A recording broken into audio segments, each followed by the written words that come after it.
English top news देश भर की तमाम बड़ी खबरों पर जानकारी होगी दोस्तों कि आपको अफगानिस्तान देश के ऊपर तालिबान ने कब्जा कर लिया और इस पर अब हमारे भारत सरकार की तरफ से भी एक बड़ा फैसला लिया गया है। क्या अपडेट है मैं आपको बताऊंगा पूरी बड़ी खबर। वहीं पेट्रोल और डीजल के रेट को लेकर एक बड़ा अपडेट आ रहा है। प्राइवेट नौकरी अगर आप भी करते हैं तो प्राइवेट नौकरी करने वालों के लिए 15 दिन का मौका है। सरकार की तरफ से एक चेतावनी जारी की गई है। क्या है अपडेट बताऊंगा। स्टूडेंट छात्र छात्राओं के लिए स्कूलें खुलने को लेकर भी खबर है। कोरोना वायरस से कुछ और राज्यों ने लॉकडाउन को बढ़ा दिया है। कार खरीदने की अगर आप सोच रहे हैं तो भी आपके लिए गुड न्यूज है। तो इस तरह से कुल मिलाकर के बहुत सारी इंपोर्टेंट काम की 50 बड़ी ही महत्वपूर्ण खबरों को जानते हैं फटाफट से इस वीडियो में। तो बिल्कुल आप बने रहिएगा मेरे साथ और एकदम पूरा लास्ट तक देखते रहिएगा। तो देर किस बात। हेडलाइंस न्यूज बड़ी खबर देखिए। राशन की दुकानों पर अब तोल में गड़बड़ी नहीं होगी। कांटेदार के लिए सरकार ये सख्त नियम बनाने जा रही है। जी हाँ, मतलब ये सरकारी राशन वगैरह की जो दुकानें होती है ना दोस्तों, इनमें कई जगहों पर ऐसे मामले देखे जाते हैं। तोल माप में जो है गड़बड़ी कर देते हैं राशन की दुकानें वाले और ग्राहकों को पूरा राशन नहीं देते हैं। अब ऐसे में सरकार इन दुकानों के लिए सख्त नियम लागू करने जा रही कि इलेक्ट्रिक तराजू,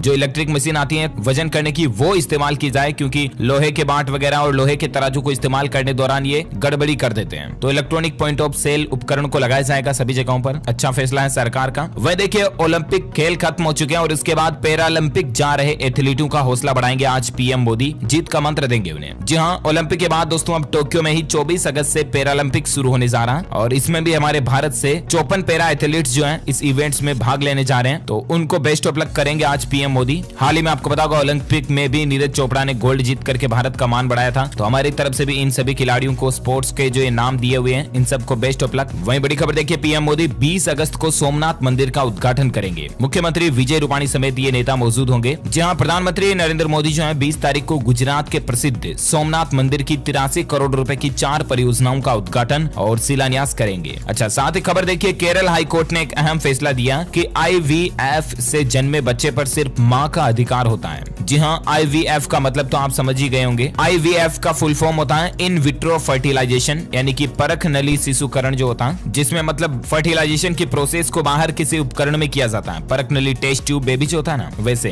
तो इस तरह से जन्म लिए बच्चे पर सिर्फ और सिर्फ मां का अधिकार होता है। हाल ही में केरल हाईकोर्ट ने इस तरह का एक मामले की सुनवाई करने दौरान ये फैसला दिया है। साथ ही खबर देखिए, अब देश के 75 रेलवे स्टेशनों पर खरीद सकेंगे खादी के सामान। वोकल फॉर लोकल को बढ़ावा देते हुए दोस्तों आजादी के अमृत महोत्सव के तहत KVIC ने एक नई पहल की है और अब कुल मिलाकर के रेलवे स्टेशनों पर इस तरह से आपको खादी स्टॉल्स देखने को मिलेंगे, जो कि अगले साल स्वतंत्रता दिवस 2022 तक चलते रहेंगे। यानी कि 15 अगस्त 2022 तक ये स्टॉल आपको रेलवे स्टेशनों पर देखने को मिलेंगे, जहां पर आप खादी और ग्रामोद्योग आयोग के द्वारा बने खादी से संबंधित प्रोडक्ट। और बाकी रेलवे को लेकर एक खबर ये भी चल रहा, बंधन के मौके पर IRCTC जो है वो तेजस एक्सप्रेस से सफर करने पर महिला यात्रियों को 5% कैशबैक ऑफर दे रहा है रक्षाबंधन के त्योहार। क्या आप बैंकिंग न्यूज के तहत अपडेट है कि दोस्तों HDFC बैंक जो है ना, उसने FD के ऊपर एक नई स्कीम निकाली है। ग्रीन और सस्टेनेबल डिपॉजिट FD स्कीम है, जिसमें आपको 6.55% ब्याज मिलेगा। यानी कि जो सामान्य FD होती है उससे इस ग्रीन डिपॉजिट पर आपको एक्स्ट्रा ब्याज मिलेगा HDFC बैंक के अंदर। और बैंकिंग के तहत भारतीय स्टेट बैंक SBI ने भी एक खास ऑफर निकाला है, स्पेशल डिपॉजिट स्कीम निकाली है। जिस तरह से FD फिक्स डिपॉजिट होती है उस तरह से SD स्पेशल डिपॉजिट स्कीम, और इसमें आपको कुछ एक्स्ट्रा ब्याज के बेनिफिट्स वगैरह मिलते हैं। और बाकी पता होगा दोस्तों आपको, हाल ही में SBI ने 15 अगस्त के मौके पर जो ये होम लोन के ऊपर 0 रुपए प्रोसेसिंग फीस का जो ऑफर निकाला था ना, तो उसको अब सभी तरह के लोन के लिए कर दिया। यानी कि अब आप पर्सनल लोन लो, चाहे कार वाहन व्हीकल गाड़ी वगैरह के ऊपर लोन लो या गोल्ड लोन लो, आपकी ज्वेलरी के ऊपर लोन, किसी भी तरह के लोन के लिए आपको प्रोसेसिंग फीस बिल्कुल भी नहीं देनी है। 14 सितंबर कर दी इसकी तारीख को भी बढ़ाकर, जो पहले अगस्त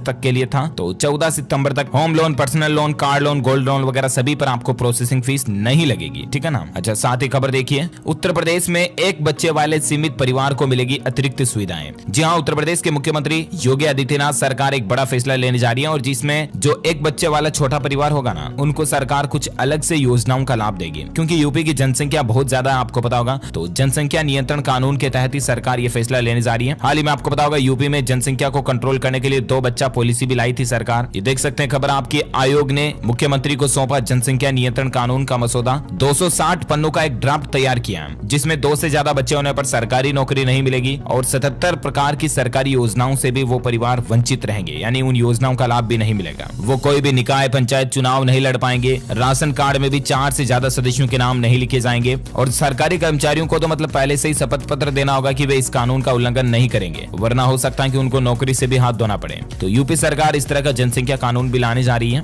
और बाकी यूपी को लेकर और एक अपडेट बता दूं आपको कि उत्तर प्रदेश में छोटे बच्चों के भी स्कूल खुलने खुलने जा रहे हैं। 23 अगस्त से तो 6ठी से 8वीं तक के स्कूल खुल जाएंगे और 1 सितंबर से 1 से 5वीं तक के स्कूल भी खोल दिए जाएंगे। मुख्यमंत्री योगी आदित्यनाथ ने ये निर्देश जारी कर दिए हैं। ओके, वहीं देखिए दोस्तों, मुहर्रम के त्योहार को लेकर झारखंड सरकार ने सरकारी छुट्टी में बदलाव किया है। अब इस तारीख को रहेगा अवकाश। अब झारखंड सरकार के जो कार्यालय हैं, सरकारी कार्यालय, गवर्नमेंट डिपार्टमेंट्स, उनमें मुहर्रम की जो छुट्टी है ना, वो 20 अगस्त को रहेगी। पहले 19 अगस्त को घोषणा की थी, लेकिन अब इसको 20 अगस्त कर दिया, ठीक है ना। और साथ ही खबर देखिए, पीएम नरेंद्र मोदी ने की टाइगर श्रॉफ की तारीफ। आखिर एक्टर ने ऐसा क्या काम किया? तो हाल ही में आपको बताऊंगा दोस्तों कि हमारे देश के स्वतंत्रता दिवस के मौके पर टाइगर श्रॉफ ने वंदे मातरम करके एक म्यूजिक रिलीज किया था। हो सकता है आपने उस गाने को सुना भी हो। काफी अच्छा गाना था, उसमें काफी अच्छी एक्टिंग की परफॉर्मेंस भी टाइगर श्रॉफ ने की थी, स्टंट दिखाए थे। तो इस वीडियो को पीएम मोदी ने भी देखा और उसके बाद पीएम मोदी ने क्या रीट्वीट किया, देखिए। पीएम लिखते हैं दोस्तों की creative effort, fully agree with what you say about Vande Mataram. यानी कि पीएम मोदी पूरी तरह से सहमत हैं। रीट्वीट करते हुए उन्होंने लिखा और तारीफ की उनकी। अच्छा, साथ ही खबर देखिए, तालिबान और अफगानिस्तान का जो मसला चल रहा है, उसी बीच तालिबान ने भारत को भी चेतावनी दी है, अपना रुख बदले तभी दोनों देशों के लिए अच्छा होगा। जी हाँ दोस्तों, पिछले 10-11 दिनों के अंदर अंदर तालिबान ने पूरे अफगानिस्तान पर अपना कब्जा जमा लिया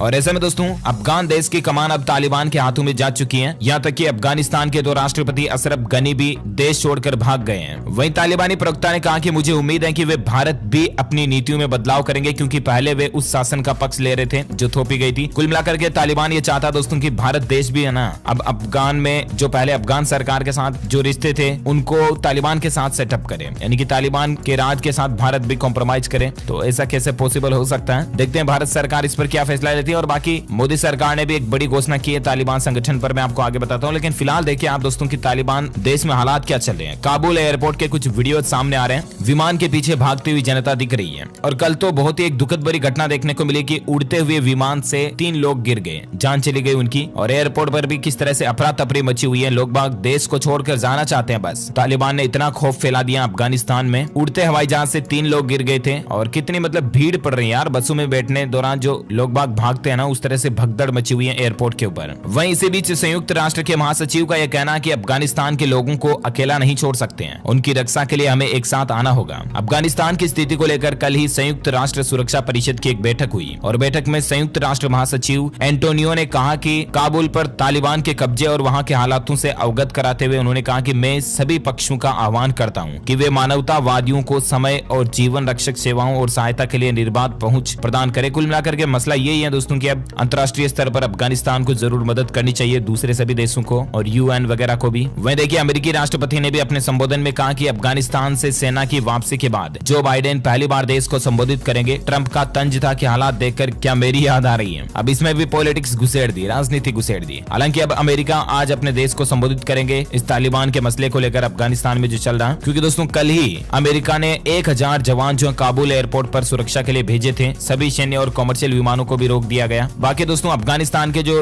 राष्ट्रपति थे ना अशरफ गनी, वो तो हेलीकॉप्टर और अपनी 4 कारों में पैसा भरकर देश छोड़कर भाग चुके हैं। आपको क्या लगता है दोस्तों कि देश की इस संकट की घड़ी में क्या उनका ये सही फैसला या गलत फैसला? आपकी क्या राय है मुझे नीचे कमेंट करके जरूर बताइएगा। और बाकी ये तो कुल मिलाकर के कायर की तरह भाग चुके हैं। अब हालातों को देख करके इन्होंने ऐसा डिसीजन लिया हो सकता है। वहीं अफगानिस्तान के हालातों पर मोदी सरकार ने भी भरोसा दिया है, भारत और भारतीयों की सुरक्षा के लिए हर उपाय करेंगे। यानी कि जो हमारे इंडियंस लोग अफगानिस्तान में रह रहे हैं, कई सारे भारतीय नागरिक अभी जिनको अफगान से नहीं लाया जा सका। हालांकि एयर इंडिया के विमान ने सैकड़ों लोगों को भारत लाया है, लेकिन फिर भी कई जो भारतीय वहां पर फंसे हुए हैं, उनके लिए सरकार का कहना है कि वो उनकी सुरक्षा के लिए सभी आवश्यक सुनिश्चित कदम उठाएगी। हालांकि एक्सपर्ट का यह कहना है कि अफगानिस्तान का तालिबान के कब्जे में जाने के बाद भारत के साथ व्यापार पर भी इसका असर पड़ सकता है। और बाकी आज इस मुद्दे पर अमेरिकी राष्ट्रपति जो बाइडेन ने भी चुप्पी तोड़ने जा रहे हैं, देश को संबोधित करेंगे। तो देखते हैं क्या कुछ अपडेट आता है, मैं आपको बता दूंगा। लेकिन कुछ भी कहो दोस्तों, हालात बहुत ज्यादा बुरे चल रहे हैं वहां पर। अच्छा, दिल्ली के मुख्यमंत्री अरविंद केजरीवाल जो हैं, आज एक दिवस के मौके पर उत्तराखंड के देहरादून पहुंचेंगे। उत्तराखंड की जनता के लिए कोई महत्वपूर्ण घोषणा भी आज ये कर सकते हैं। तो देखते हैं क्या कुछ अनाउंसमेंट रहते हैं, मैं आपको अपडेट बता दूंगा DLS न्यूज चैनल पर। वहीं दिल्ली सरकार को लेकर और एक खबर देखिए, दिल्ली के सभी मंत्री और अधिकारी जो है ना, वो अब इलेक्ट्रिक गाड़ियों की सवारी करेंगे, क्योंकि दिल्ली में तो पोल्यूशन वैसे भी कितना आपको पता ही होगा। तो ऐसे में सरकार चाहती है कि आप पेट्रोल डीजल वाहनों को कम करें और धीरे धीरे EV यानी कि इलेक्ट्रिक व्हीकल्स को बढ़ावा दिया जाए। इसके लिए सरकार ने कई तरह की सब्सिडी वगैरह भी निकाल रखी है। और सबसे पहले मतलब आपने वो बात सुनी होगी ना, हे माँ पहलिया माने सुधार, मैं सुधरा सुधरे परिवार, परिवार आरो ले आधार, सुधरे यू सगड़ो संसार। ये एक प्रार्थना है, प्रे है, जो बचपन में हमें स्कूलों में सिखाते थे। तो कहने का मतलब यहाँ पर मैं आपको ये इसलिए सुना रहा हूँ कि अब दिल्ली सरकार जो है ना, मतलब पहले ये चाहती कि उसके जितने जितने भी गवर्नमेंट डिपार्टमेंट्स हैं, सरकारी कार्यालय हैं, उन सब में इलेक्ट्रिक व्हीकल्स का चलन चला दे, ठीक है ना, ताकि फिर पब्लिक भी इंस्पायर होगी, फिर जनता भी इलेक्ट्रिक व्हीकल्स को यूज करेगी ना। पहले सरकार तो खुद यूज करे। अच्छा, बाकी कारों को लेकर